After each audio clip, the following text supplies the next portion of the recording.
Микки шеберханада Аяз атаға көмектесіп, ойыншықтарды реттеп жүреді. Айнала жарқыраған шамдар мерекенің жақындап қалғаны сезіліп тұр. Микки, бүгін ерекше түн. Иә, ата.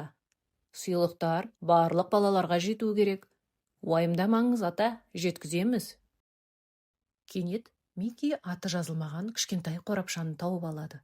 Қорапша жарқырап тұр.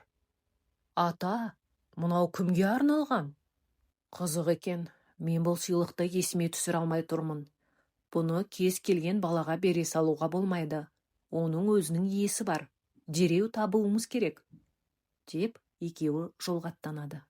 Олар қала үстімен ұшып келе жатып, терезелерге көз салады. Барлық балаларда сыйлықтар, күлкі, әдемі шыршалар бар еді. Бір кезде қаланың шетінде тұрған кішкентай үйді көреді. Онда бір бала жалғыз өзі мұңайып, анда-санда терезеге қарап қойып отырады. Микки болса, ғажайып сыйлықтың осы балаға арналғанын түсініп, дереу үйге кіріп, қорапты шыршаның жанына қояды.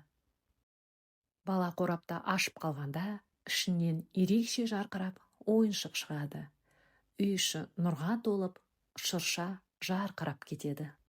Жарайсың, Микки, сыйлықтың иесін таптың. Рахмет саған. Жаңа жылыңмен, балақай. Сен де ғажайыпқа сен. Армандар міндетті түрде орындалады.